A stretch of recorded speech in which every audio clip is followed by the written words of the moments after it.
ലോകത്തിന്റെ അധിപന്മാരെന്ന അഹങ്കാരവുമായിട്ട് ഒരു രാജ്യത്തെ മുഴുവൻ ചാരമാക്കാമെന്ന കടുത്ത യുദ്ധവെറിയുമായിട്ട് ഇറങ്ങിപ്പുറപ്പെട്ട ഡൊണാൾഡ് ട്രംപിന് സ്വന്തം രാജ്യത്തു നിന്നും യുദ്ധക്കളത്തിൽ നിന്നും ഒരേ സമയം വലിയ ഇരുട്ടടി കിട്ടിയിരിക്കുകയാണ്.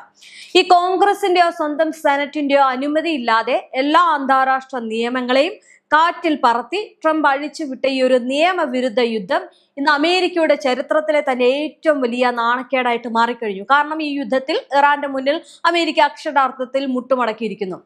മാത്രമല്ല, സൈനികരില്ല, ആയുധങ്ങളില്ല, അങ്ങനെ ആകെ മൊത്തത്തിൽ പ്രശ്നത്തിലാണ് ഇപ്പോൾ ട്രംപ് ഉള്ളത്.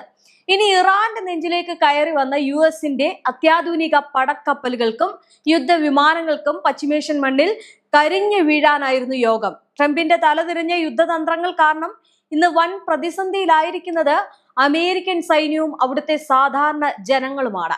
ഉപരോധങ്ങൾ കൊണ്ട് ഒരു രാജ്യത്തെ ശ്വാസം മുട്ടിച്ചാൽ അവർ തങ്ങളുടെ മുന്നിൽ മുട്ടുകുത്തുമെന്ന ട്രംപിന്റെ ബാലിശമായിട്ടുള്ള കണക്കുകൂട്ടലുകളെയാണ് ഇറാൻ തവിട് പൊടിയാക്കിയത്. സ്വന്തം സൈനികരുടെ ജീവൻ പണയപ്പെടുത്തിയും രാജ്യത്തിന്റെ ആയുധ ശേഖരം പൂർണ്ണമായിട്ട് വറ്റിച്ചും ട്രംപ് കാട്ടിയ ഈ ഒരു ധിക്കാരത്തിന് അമേരിക്ക ഇന്ന് കൊടുക്കുന്നത് ഒരു ശതകോടികളുടെ പിഴയാണ്. ആകാശത്ത് തങ്ങളെ തൊടാൻ ആരുമില്ലെന്ന് അഹങ്കരിച്ച പെന്റഗണിന് ഇറാൻ തദ്ദേശീയ മിസൈൽ പ്രതിരോധത്തിന് മുന്നിൽ നിലവിളിക്കേണ്ടി വരുന്ന കാഴ്ചയാണ് ലോകം കണ്ടത്. ഫെബ്രുവരി 28-ന് എപ്പിക് ഫ്യൂറി എന്ന് പറയുന്ന യുദ്ധം തുടങ്ങിയപ്പോൾ വലിയ ആത്മവിശ്വാസമായിരുന്നു ട്രംപിനുണ്ടായിരുന്നത്. എന്നാൽ അത് പിന്നീട് അങ്ങോട്ടേക്ക് മാറുന്ന രീതിയിലേക്ക് ഇറാന്റെ പ്രതിരോധ ശേഷി വലിയ രീതിയിൽ കൂടി. അതായത് അന്ന് ആ ആത്മവിശ്വാസം ഉണ്ടായിരുന്ന ട്രംപിന് ഇന്നൊരു ചെറിയൊരു മാലപ്പടക്കം പോലും ഇറാനിലേക്ക് തൊടുത്തുവിടാൻ ഭയമാണ്. കാരണം ഈ പറയുന്നത് പോലെ തന്നെ ഇറാന്റെ വലിയ പ്രതിരോധ ശേഷി, അവരുടെ ഭാഗത്തു നിന്നുണ്ടായ ആക്രമണങ്ങൾ, അത് അക്ഷരാർത്ഥത്തിൽ പെന്റഗണിനെ, അമേരിക്കൻ ട്രംപിനെ എല്ലാം അമ്പെ പരാജയപ്പെടുത്തി. സ്വന്തം രാജ്യത്തെ ജനങ്ങൾ പോലും ട്രംപിനെ യുദ്ധ കുറ്റവാളി എന്ന് വിളിച്ച് തെരുവിൽ ഇറങ്ങിക്കഴിഞ്ഞു. രാജാക്കന്മാർ വേണ്ട, യുദ്ധം വേണ്ട എന്ന മുദ്രാവാക്യവുമായിട്ട് അമേരിക്കൻ നഗരങ്ങൾ കത്തുമ്പോൾ ട്രംപിന്റെ യുദ്ധക്കൊതിയെ സെനറ്റ് നേതാക്കൾ തല്ലി തകർക്കുകയാണ് ചെയ്യുന്നത്. നേരത്തെ തന്നെ ഈ ഒരു യുദ്ധത്തിന്റെ അനുമതി ഒന്നുമില്ലാതെ നടത്തിയ സമയത്ത് സെനറ്റ് അംഗങ്ങളെ സ്വന്തം പാർട്ടിയിലെ അംഗങ്ങൾ പോലും ട്രംപിനെതിരായിരുന്നു. എന്തായാലും തോക്കുകളുടെ വലിപ്പവും പണക്കൊഴുപ്പും കാട്ടി ഒരു ജനതയെ കീഴടക്കാൻ നോക്കിയ അമേരിക്കൻ സാമ്രാജ്യത്വത്തിന്റെ അഹങ്കാരത്തിന് ഇറാൻ കൊടുത്ത ആ ഒരു മാസ് മറുപടിയാണ് ട്രംപിന്റെ ലോക പരാജയം. ആദ്യം പറയേണ്ടത് അമേരിക്കയുടെ അഭിമാനമായിട്ടുള്ള വ്യോമസേനയ്ക്കേറ്റ ഏറ്റവും കനത്ത പ്രഹരത്തെ കുറിച്ചാണ്. ഇറാന്റെ ആകാശത്തേക്ക് പറന്നുയർന്ന 42-ലധികം US യുദ്ധവിമാനങ്ങളും അത്യാധുനിക നിരീക്ഷണ ഡ്രോണുകളുമാണ് ഇറാൻ സൈന്യം വെടിവെച്ചിട്ടത്.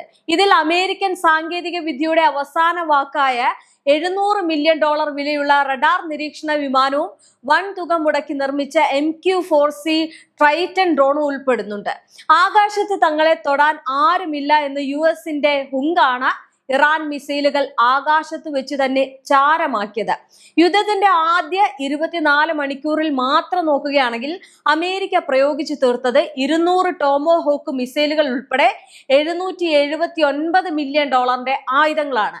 എന്നാൽ ഇതിനെയെല്ലാം അതിജീവിച്ച ഇറാൻ തങ്ങളുടെ ബങ്കറുകളിൽ സുരക്ഷിതമായിരുന്ന അമേരിക്കൻ താവളങ്ങളിലേക്ക് തിരിച്ചടി തുടങ്ങി. അതും ഇറാൻ ഉപയോഗിച്ച അവരുടെ അത്യാധുനിക മിസൈലുകൾക്ക് വളരെ ചെലവ് കുറഞ്ഞ ആയുധങ്ങളാണ് ഉള്ളത്. അത്തരം രീതിയിലുള്ള ആയുധങ്ങളാണ് അങ്ങോട്ടേക്ക് തൊടുത്തുവിട്ടത്. ഇനി മണിക്കൂറുകൾക്കുള്ളിൽ അമേരിക്കയുടെ കോടിക്കണക്കിന് ഡോളറിന്റെ ആയുധ ശേഖരമാണ് ഇറാൻ ചാരമാക്കിയത്. അതും ഈ വില കുറഞ്ഞ മിസൈലുകളൊക്കെ കൊണ്ട് തന്നെ.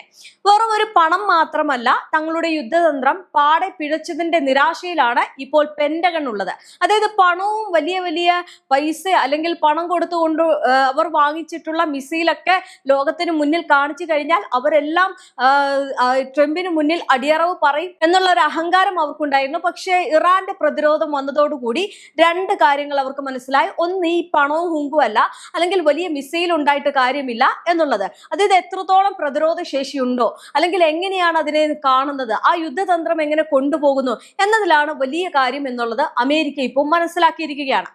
അമേരിക്കയുടെ ഏറ്റവും വലിയ മിസൈൽ പ്രതിരോധ സംവിധാനങ്ങളായിട്ടുള്ള ഈ പേട്രിയറ്റും താഡും ഇന്ന് കടുത്ത ക്ഷാമത്തിലാണ്. ഇറാന്റെ തുടർച്ചയായിട്ടുള്ള ഡ്രോൺ മിസൈൽ ആക്രമണങ്ങളെ ചെറുക്കാൻ ഈ പ്രതിരോധ മിസൈലുകൾ അമേരിക്കയ്ക്ക് വൻതോതിൽ പ്രയോഗിക്കേണ്ടി വന്നു. ഇനി ഫലമോ? US-ന്റെ പക്കലുള്ള പേട്രിയറ്റ് മിസൈലുകളുടെ ശേഖരത്തിൽ 65%, താഡ് മിസൈലുകളിൽ 38% തീർന്നുപോയി. ശത്രുവിനെ ആക്രമിക്കാൻ പോയ അമേരിക്കയ്ക്ക് ഇപ്പോൾ സ്വന്തം താവളങ്ങൾ സംരക്ഷിക്കാൻ പോലുമാകാതെ ആയുധപ്പെട്ടി കാലിയാകുന്ന അവസ്ഥയാണുള്ളത്. അമേരിക്ക സുരക്ഷിതമെന്ന് കരുതിയ പശ്ചിമേഷ്യയിലെ പല സൈനിക താവളങ്ങളും ഇന്ന് ഇറാന്റെ മിസൈലുകൾ വീണ് തകർന്ന് ചാരമാകുന്ന നിലയിലാണ്. കുവൈറ്റിലെ ഷുവാബ തുറമുഖം, ജോർദാനിലെയും ഇറാഖിലെയും US താവളങ്ങൾ എന്നിവയ്ക്ക് നേരെ ഇറാൻ നടത്തിയ മിസൈൽ മഴയിൽ കനത്ത നാശനഷ്ടമാണ് ഉണ്ടായത്. ഈ ഒരു താവളം കൂടെ തകർച്ച മാത്രം വഴി 5 ബില്യൺ മുതൽ 13 ബില്യൺ ഡോളർ വരെയുള്ള നഷ്ടമാണ് അമേരിക്കയ്ക്ക് ഉണ്ടായിരിക്കുന്നത്. ഇവിടങ്ങളിലെ റഡാറുകളും വിമാനത്താവളങ്ങളും റൺവേകളും പൂർണ്ണമായും തകർന്നിരിക്കുകയാണ്. എത്രയൊക്കെ മൂടിവെക്കാൻ ശ്രമിച്ചാലും അമേരിക്കൻ സൈനികരുടെ മരണസംഖ്യ പെന്റഗണിന് പുറത്തു വിടേണ്ടി വരുന്നു. അതായത് ഇറാന്റെയും അവരുടെ സഖ്യകക്ഷികളുടെയും കൃത്യതയാർന്ന മിസൈൽ ഡ്രോൺ ആക്രമണങ്ങളിൽ 18 അമേരിക്കൻ സൈനികർക്കാണ് ജീവൻ നഷ്ടപ്പെട്ടിട്ടുള്ളത്. ഇതിനു പുറമെ 624 സൈനികർക്ക് മാരകമായിട്ട് പരിക്കേൽക്കുകയും ചെയ്തിട്ടുണ്ട്. ഇനി ലോകമെമ്പാടും പോയി യുദ്ധം ജയിച്ച ചരിത്രമുള്ള അമേരിക്കൻ സൈന്യത്തിന് ഈ ഒരു ഇറാൻ യുദ്ധം ഉണ്ടാക്കിയ മാനസികാഘാതം എന്ന് പറയുന്നത് ചെറുതല്ല. വെനസ്വല പിടിച്ചെടുക്കാം എന്ന് കരുതിയതുപോലെ തന്നെയാണ് ഇറാന്റെ നെഞ്ചിലേക്ക് കയറിയത്. പക്ഷെ ഇറാൻ മാന്തി ഇളക്കി വിട്ടു എന്ന് വേണമെങ്കിൽ പറയാം. ഇറാനെ പേടിപ്പിക്കാൻ പശ്ചിമേഷ്യൻ കടലിലേക്ക് ട്രംപ് അയച്ച 2 വമ്പൻ വിമാനവാഹിനി കപ്പലുകൾ ഇപ്പോൾ അമേരിക്കയ്ക്ക് വലിയൊരു സാമ്പത്തിക ബാധ്യതയായിട്ട് തട്ടിൻ പുറത്തിരിക്കുകയാണ്. ഈ 2 കപ്പൽ വ്യൂഹങ്ങൾ വെറുതെ കടലിൽ നിർത്തിയിടുന്നതിന് മാത്രം പ്രതിദിനം 13 മില്യൺ മുതൽ 22.8 മില്യൺ ഡോളർ വരെയാണ് അമേരിക്കൻ നികുതി പണത്തിൽ നിന്ന് ചെലവാകുന്നത്.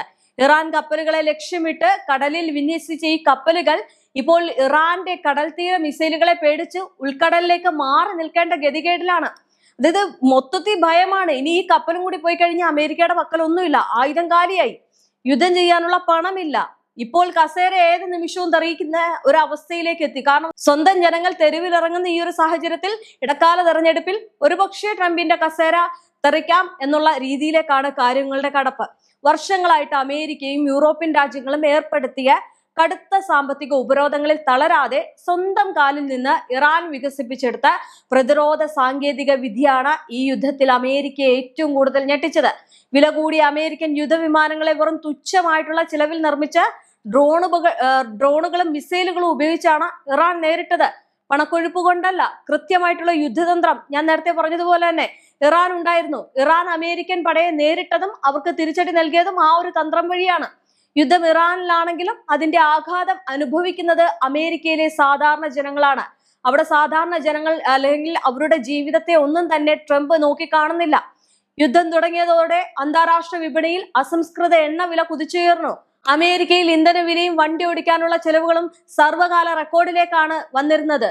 കൂടാതെ വളം, നിത്യോപയോഗ സാധനങ്ങൾ എന്നിവയുടെ വിലക്കയറ്റം അമേരിക്കൻ വിപണിയെ വൻ സാമ്പത്തിക മാന്ദ്യത്തിലേക്ക് തള്ളിവിട്ടിരിക്കുകയാണ്. ഇറാനെ തകർക്കാൻ പോയ ട്രംപ് സ്വന്തം രാജ്യത്തെ ജനങ്ങളുടെ പോക്കറ്റ് അടിക്കുന്ന അവസ്ഥയാണ് ഉണ്ടാക്കി വെച്ചിരിക്കുന്നത്.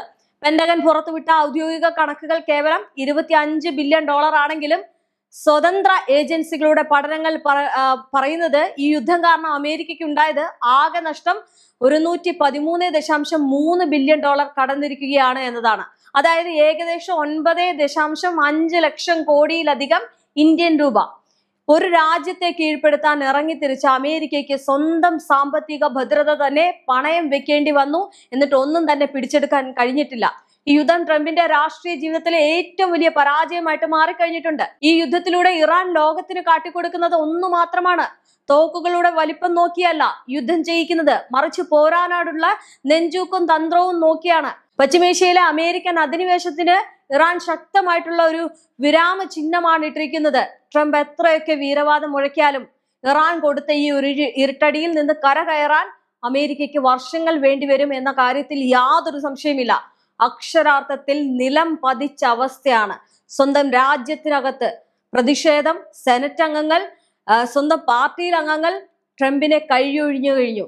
അപ്പോൾ ആകെ മൊത്തത്തിൽ ട്രംപിന്റെ അവസ്ഥ എന്ന് പറയുന്നത് വട്ടപൂജ്യം മാത്രമാണ്.